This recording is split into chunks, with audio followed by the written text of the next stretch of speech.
we all go through transitions in life, when you get married, if you have kids, if your kids go to full-time school, when they leave the nest, all of these life events are transitions. And what happens when we go through transitions is a little bit of us shifts, a little bit of our purpose shifts with each major life transition. And it's about understanding that as life grows and moves, we will grow and move with it, and tapping into who we are and how that shifted and how we want to then show up in this new way.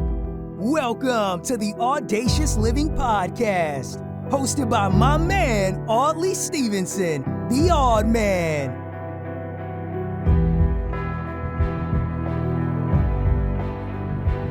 Greetings and salutations, folks. It's Audley Stevenson, and welcome to the Audacious Living Podcast, where we're committed to helping you live your best audacious life ever. As always, it's a pleasure to be here, and I appreciate you as our listeners for taking the time out of your day to join us on this journey of inspiration, empowerment, and growth. Just like the climb up a mountain, every step we take towards audacious living brings us closer to our highest peaks of potential. Imagine life as a challenging hike up that majestic mountain. Each step represents a courageous move towards our audacious goals and dreams. As we navigate the rocky terrain and push through the inclines, we uncover our inner strength and resilience. Whether we're standing at the base gazing up at the summit or powering through a difficult stretch, every moment is an opportunity to embrace audacious living. Well, today we're thrilled to have Emily Rogers with us. She's a transition and leadership coach who specializes in helping individuals navigate life's transitions and excel in their leadership roles. Emily's insights and expertise align perfectly with our mission to empower you to live your most audacious life ever. And it's for that reason I'm so excited that she's here. So without any further ado, here's my chat with Emily Rogers. Enjoy.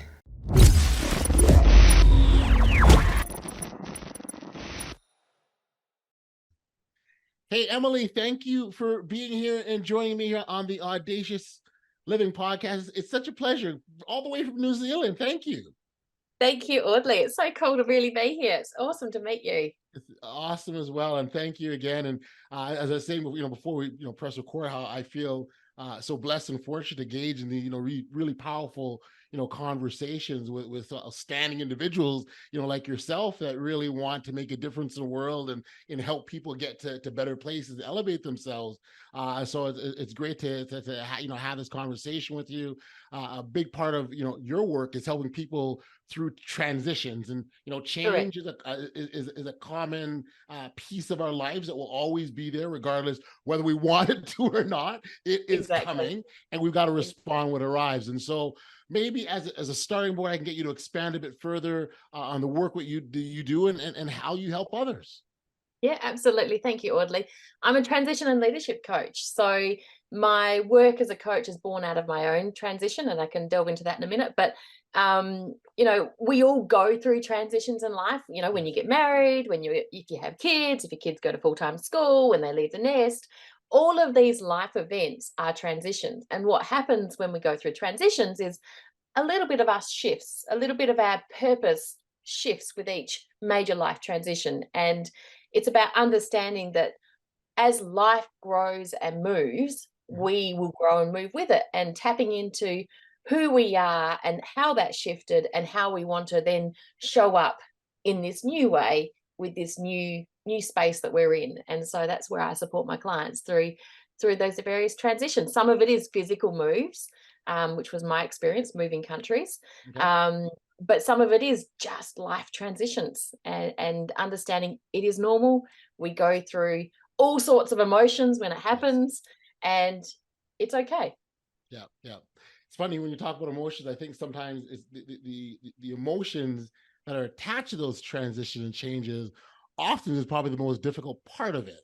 I really believe, and this is just Audley Stevenson giving his opinion here, but I really believe as humans, individuals, we're far more resilient than we realize. And if it's just moving from one change to the next, I think we can do that. But it's the emotions connected with sometimes are the biggest obstacle or hurdle. Yeah, absolutely. And I think as we get older and as we have more life experience, Mhm. we get caught up in our head. We get caught up in those emotions. We get caught up in what we think it should be Well, the based history, on right? The societal history.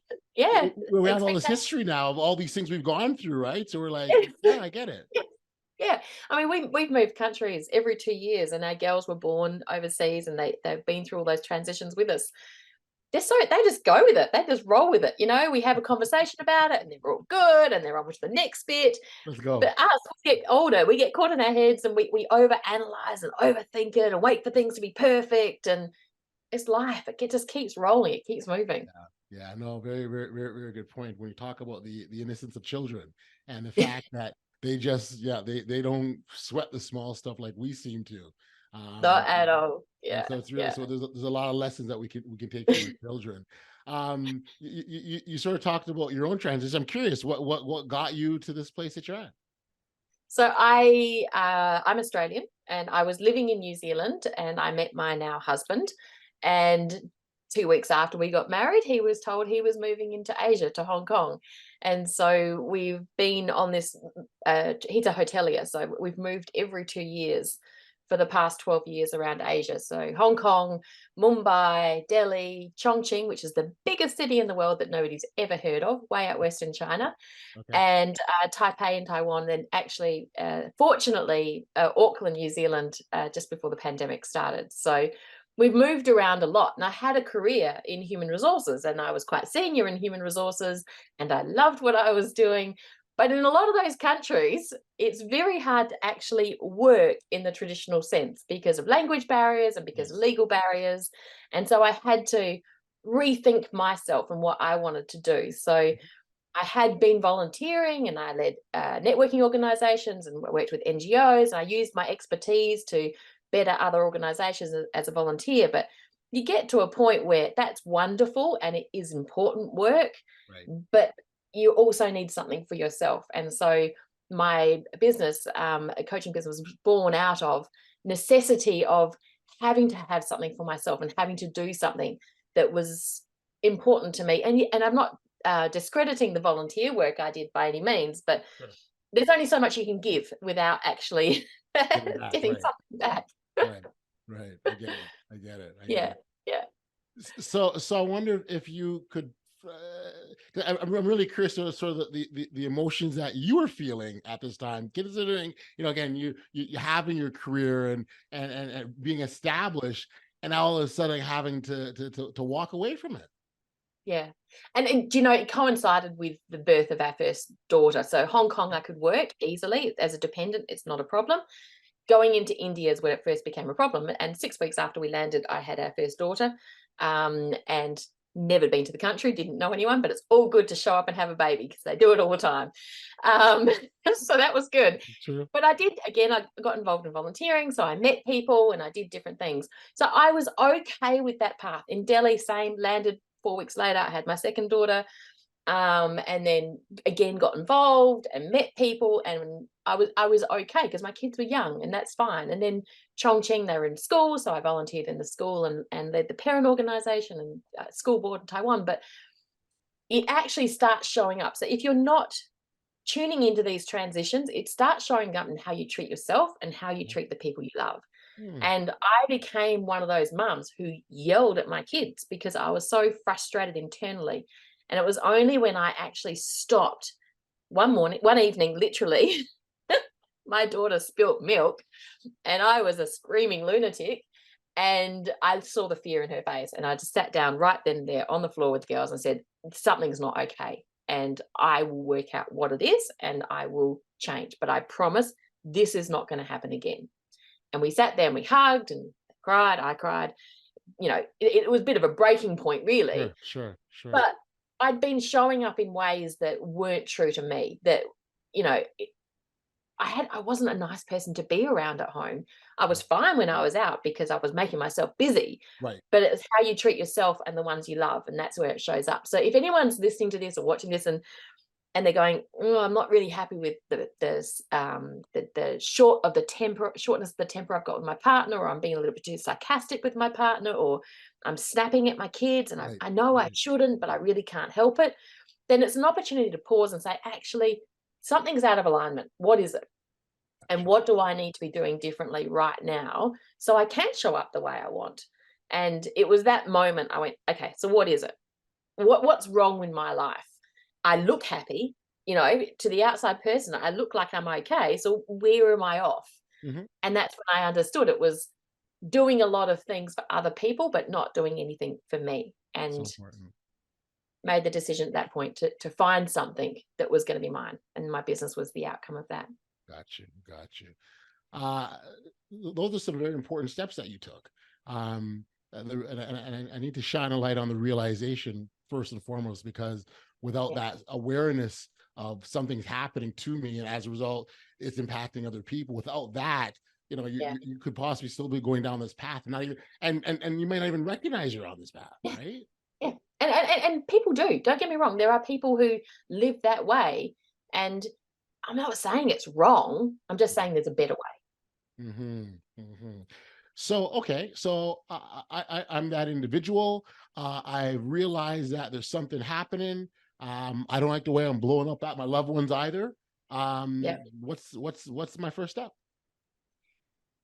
Asking yourself what's off. And to start with, you might not know what it is, just that something is. And it's, as I said, it's probably because something in your life has changed and you have shifted and you've got to reconnect with whatever your purpose is now. And I think one mistake we all make, we ask our kids all the time, what are you going to be when you grow up? We try and think what we're going to do for the rest of our lives. Right. And it's just not practical because it's a big piece of string. Yeah. So we need to think for the next period of time that makes sense. And so for me, it was for the next 2 years, because we were moving every 2 years. For the next 2 years, what makes sense? Or for the next 5 years until my kids finish school, what makes sense?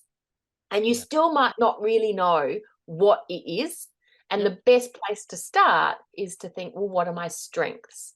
Gotcha. What are my key strengths? Where do I excel in life? And if you don't know where to start with that, I have a guide. You can go and download it and you can work through it. But find those 2 or 3 strengths and say, right, if these are my strengths, how do I want them to show up in my life? How do I want to use them to serve others? And if you can ask yourself those 2 key questions when you know your strengths, then it will start to open up potentially new avenues or give a little bit of a shake and a realignment to whatever path you're already on. Yeah. I know you said it previously, but I just really wanted to comment and acknowledge on the whole idea of sort of using our strengths and for others, the benefit of others, being of service to others, making a difference to others, impacting others. I think there's so much to be gained from that, and then what it does for you personally. So I want to acknowledge that because I think it's a significant point. When we know our strengths, when we're clear on what they are, 2 or 3, I'm not asking you to make a big list, just 2 or 3. Yep. When we do know that, then we show up better. We make better choices. We make better decisions. We're less inclined to get railroaded by the challenges that we face. And they're going to come. It's life. You're going to have challenges. So they're less likely to knock you off if you know your strengths. You're more focused on what it is, who you are and what it is. And so you can see more opportunities. So finding those strengths is such a core piece of understanding ourselves. And as I said, you're not answering it for the rest of your life. You're answering it for this period that makes sense. I love it. I want to jump into when we first connected. You identify, your signature topic, which I absolutely love it, and I want to talk about it for a bit. And it's, reconnecting with your aspirations to lead to your second act. That hits me in so many ways, I've got to tell you, because so first off, reconnecting, that's really much letting us know that there is a disconnect of some sort and that we're not in line with who we're supposed to be, or who we want to be, who we are. And so reconnect with those aspirations, and again, and leading to that second act. And what I love the suggestion around that, because it really says it's not over now, right? How oftentimes do we get to a place where, it's all over, and right, and not recognize that this is just a step, but there's more to come. Yeah, yeah, absolutely. And I think there's a clip of Oprah Winfrey talking to the Stanford students, and she says, "What's the next right thing?" You know, we all face challenges. We all face transitions. We all do. It's just a moment in time. So what's the next right thing that you can do? And I until I started doing this work with people, I didn't realize there was a term for it, the second act, because we often have a career, Yeah. and then for whatever reason, or a job path, and then for whatever reason it shifts, it changes. Sure. It could be, Well, like in your case, yeah, yeah, it had to yeah, shift because you're following your yeah. husband. Yeah, exactly. I gave it up. Um, some people, it is caring for elderly parents. For some people, Yes. it is their Yes. kids. For some Yes. people, it is a redundancy. For some people, it is, the industry they're in has changed. There's loads of reasons why you get to that point. But then it's only the start of the next piece. It's only the start. It's the next chapter. You're going to turn the page, and you're going to head into something amazing. And if we can find that inner belief and that inner faith that this is where I'm going and this is what I'm meant to be doing, and it's just a moment in time, what's my next right step? And Yeah. then we feel empowered to embrace and reconnect with who we Yeah. are, what our strengths are, how we want to serve, how we want to Yes. show up. Yes. Yes. Yes. And it Yeah. gives us that inner power. And it's not to say that the emotions attached to the thing that's changed or the thing that we lost don't exist or they aren't there. No. There's some value in sort of acknowledging those emotions and letting them happen, letting them be, right? But I also Yeah. feel and I oftentimes use an analogy of, if regular listeners of my podcast be tired of me hearing this analogy of the hills and valleys. I use it all the time because it's so fitting in terms of, there's Yeah. dips and there's ups and there's ups and there's downs. And Yeah. what happens is you get down and that's where all the yucky stuff is. And you don't feel good, but you want to be able to get to the top of the hill because at the Yeah. top is where you're celebrating. There's a good time. There's a party. Everything is great. And so, what determines, when you get to the top of the hill is how soon you decide to come out of the valley.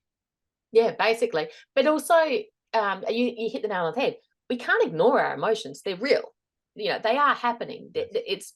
We haven't just made it up. It's something Right. happening to us. Right. It's about understanding why. And the minute you can understand why, you are ready to start moving forward.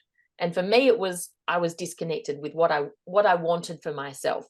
It could be anything for anyone. And the outcome is unique to you as well in terms of what you're looking for. But just understanding, okay, these emotions are real. Why? Okay, now I know I can deal with it. Yeah. And I can move forward, Yeah. take that next right step.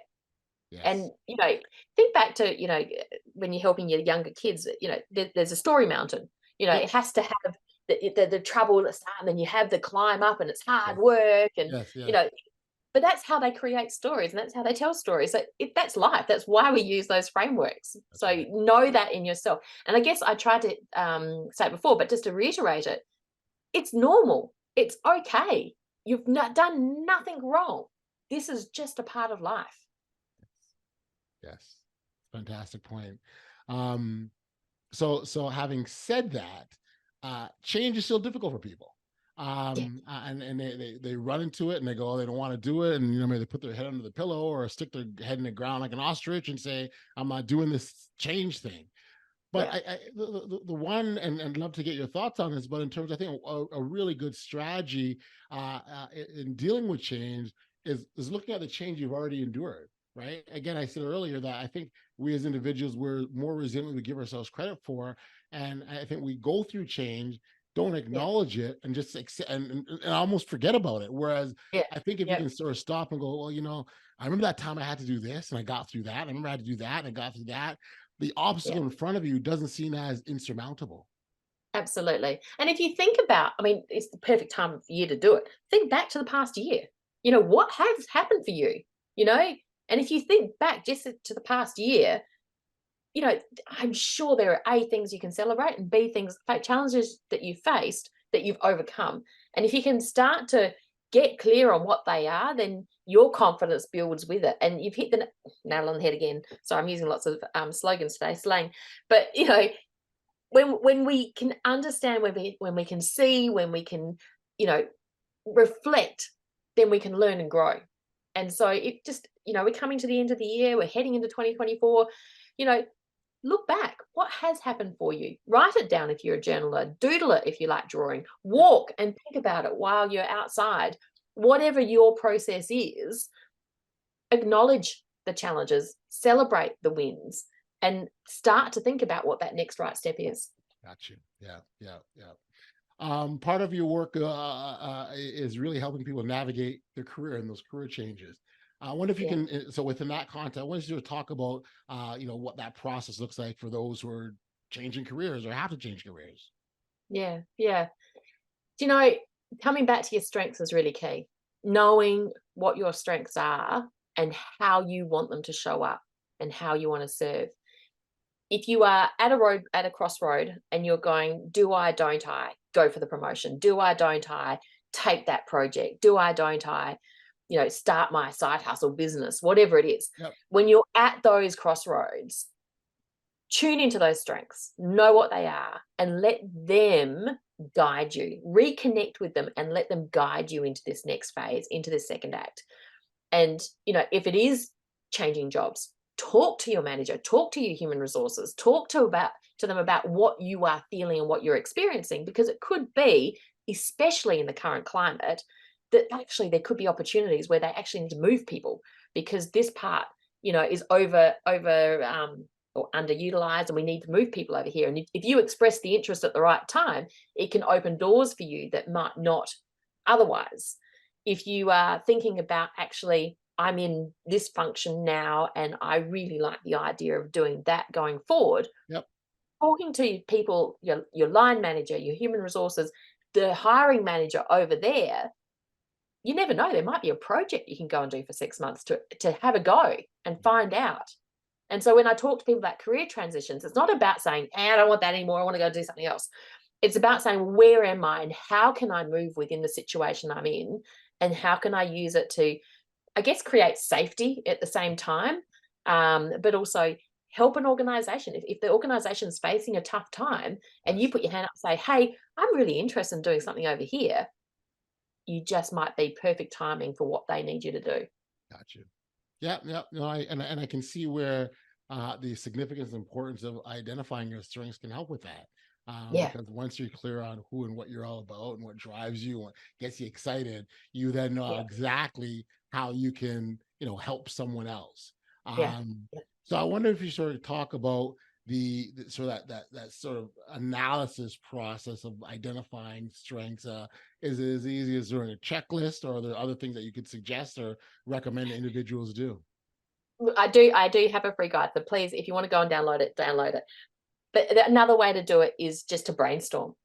Put some great music on, put the timer on for 10 minutes, and just brain dump absolutely everything you can do, all of your skills, all of your experiences, all of the knowledge you have, all of the things you've done, at home, at work, on a social setting. Put everything down on paper and then reset that timer and go back through. You can do it with Post-it notes and then you can physically move them. Or you can do it with colored pencils, depending on how you like to lean. And you can go back through and actually group them into themes. And you'll come out at the end of that with 2 or 3 things that this is me. These are my strengths. Once you know them, you've got to ask those 2 questions. How do I want them to show up, and how do I want to serve? And that is kind of the passion piece. That's the piece that, think of purpose as a puzzle. These are my strengths. These are my passions. When I bring them together, this is how I want to make an impact. And that's the piece that people often search for throughout their lives. But actually, it's because we're overthinking it. And it is as simple as, for the next period of time, this is what makes sense for me. Yeah, no, it does. I think, a true indicator that to know you're on the right track is how excited you get about it, right? I think, I think that's the number one gauge. If it gets you really excited, or you're never too tired to engage, and if you want to stay up late at night or early in the morning, or you just have like endless energy for it. But I think those are the things that you pay attention to, and it's really about matching that with what you want to do with your life. And I think you found something golden once you can do that. anything you can talk about for hours, anything you used to love as a child, things that, you can't wait to get going again and exploring that more. These are things that are your passions. And I think, if you can connect your strengths with your passions, then Yes. you are in a really strong, that's the foundation. You're in a really strong position then to take that next step, to move yourself forward. Yeah. I could podcast forever. I'm telling you, it works for me. Absolutely. I guess the thing is, just know that these are normal phases, that everybody's going to go through them. Yep. And you've done nothing wrong. You haven't Yeah. buggered anything up. You haven't forgotten anything. This is just normal life. And if you can be okay with that, yes, you might feel the emotions, understand them, but then move forward. The one thing that always is problematic for us is when we start comparing, right, and others, and where other people are out on their journey. That's gonna lead us down a slippery slope if we let it, isn't it? Oh, and you and I both know the face we put on out there is not what's going on inside. So who you're comparing yourself to is not what it actually is either. That's right. So you're not even comparing yourself. It's not the reality. But it looks good, right? Like, I mean, you go on your Instagram feed, everything looks great. Like, isn't that what life is all about, right? No one posts the crap stuff. No one walks you out for a walk and says, "Oh, you're not going to believe this." Oh man. Just imagine for a moment, Emily, how different things would be if people did do that. I actually think, I actually truly think if there was more vulnerability shown, right? I really, because you can learn from that. There are lessons that people can take from those instances, but for whatever reason, there's a fear, or maybe there's something around judgment people don't want to experience, or whatever that may be, that they don't want to. But it's just funny. I really think if you did it the other way around, we'd get more out of it. We really would. Gotcha. And it is fear of judgment. It's fear of what other people might think. It's fear of, what if I'm wrong? What if I'm the crazy? Well, there's so much. It's all fear, and fear is ungrounded. It's completely ungrounded. Very So true. if we could, encourage you, if you go and next time you meet up with your friend, share the raw truth and learn together and experience together and move forward together. It'd be amazing. Yeah. You also, and I don't want to skirt by the fact that you also spend a lot of time with leaders in the leadership space, which I also think is interesting, because if there are individuals who and maybe this is just my own judgment, but there's individuals who are most equipped to deal with transitions. It's those in leadership positions and leadership roles, because they've got a whole fleet of people that they've got to guide. Yeah. And the work I do, it's drawing from my HR experience, where I used to design leadership programs for organizations. So I've brought that into a one-on-one coaching framework, where we literally talk about frameworks and the research behind something, but then we talk about, well, how would you say that in the workplace? What would you do if you wanted to actually make that happen for your team? And so we work through a 6-month coaching program where we meet, we talk about a framework, we talk about what it might look like for you. You go away and you apply it and you do it. And then when you come back, we learn, we reflect, and we discuss it, and what would you do differently, and how could you improve that? And then add more. So it's a real on-the-job learning opportunity. The people I've been working with have been promoted to really senior positions, but they've not been given the tools to have difficult conversations, to develop the strategy and communicate that properly. And they're there, they're doing it, but actually they've not been given the tools or the framework to make it happen. And so that's where I step in and really, I guess, hold their hand a bit and grow their confidence through experiential learning, which is so powerful. Yeah. No, it totally is. And the point around being in a elevated leadership position and not having the tools, in some respects you go, wow, really? Like, but I think we forget that leaders are people too, right? Exactly. And I think a lot of people get promoted because they're good at what they do in their subject matter. Yes. And so they've got this expertise, and they go, well, you're ready for promotion. up you go. Yeah. We're But now I've promoted to a got these different people. job. Right? I'd be promoted to a different job. Like if I was an expert ditch digger, it doesn't mean I'm going to be able to draw floor plans, right? It's a different job. Exactly. And so working with me is about getting those, as I said, the scripts and those key phrases, those key lines, the templates, the basics of what you would need to use Right. every day to make that job easier. And with that process, your confidence grows, and therefore your leadership, your status, I guess is what not the word I'm thinking of, but you grow with it. Gotcha. And impacts the team, it impacts you, impacts the organization. I love doing that work. Amazing. So I mean, I think that work is empowering on so many levels. When you can empower a leader, you're giving them the ability to empower other people. So that the impact on that is huge. And so I wanted to also acknowledge that. Emily, this has been a delightful chat. And one last thing I want to ask you about before we go is going back to the transition topics. And so on this podcast, we spend so much time really encourage individuals to be their bold, audacious selves, and as particularly around taking that first step and how important that is. You may not be able to see where the staircase is going, but still taking that step to get there is so significant. And so for that individual who's kind of on that cusp and that's thinking about it and uncertain and they're not sure, what would you tell them? Do you know what I tell all of my clients? The first step might be as simple as getting your diary out, making the time to plan, and working out what that looks like for yourself. And if we can start carving out time for whatever that is that you're moving into, and start carving out time to set the goals, to realize, where it is you're going. It's as simple as putting time in your diary to doodle, to reflect.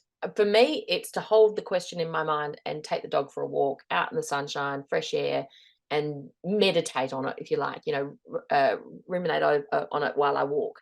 And that's how I like to process things. But people like to journal.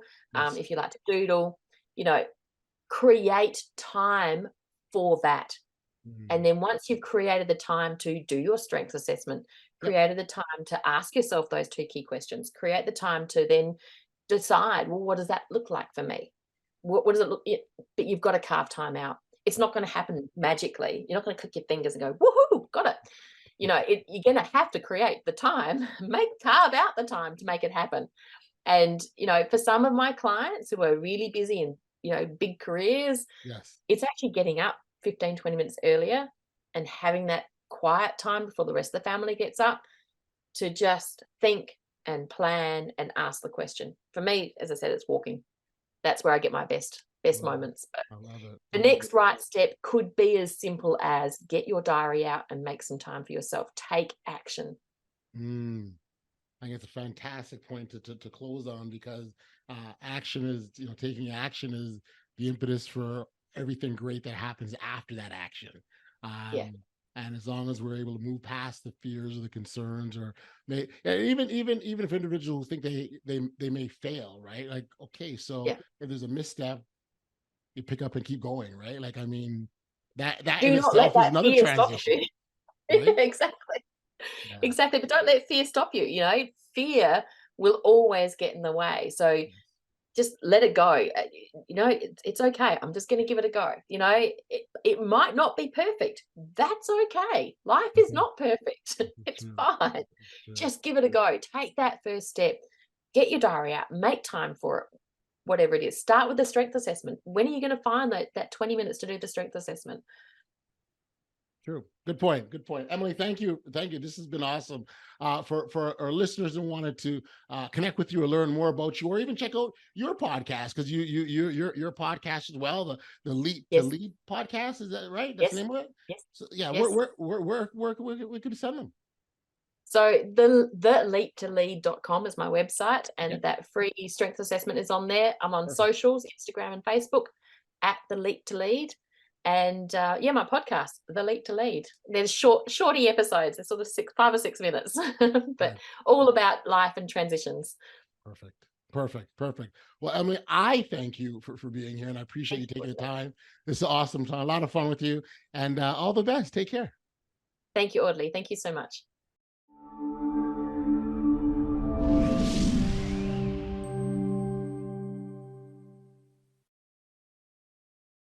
Back we are here on the podcast, and much thanks and appreciation goes out to Emily for being here. Listening to Emily and her insights into navigating life's challenges and transitions really resonated with me. She emphasized the power of taking the next right step, even when we can't see the entire path ahead. It's an important reminder that fear should never hold us back from living audaciously. Every small action we take can lead us one step closer to our audacious goals. So again, Emily, thank you for joining us on this insightful path. And to our listeners, I appreciate you being here as well. Remember, audacious living is about taking action, facing life's challenges head on, and embracing the unknown with courage. As we conclude, let's take Emily's wisdom to heart and to commit to making the next right move in our own lives. Until next time, stay safe, be kind, show love to one another, and be audacious. You've been listening to the Audacious Living Podcast, hosted by Audley Stevens.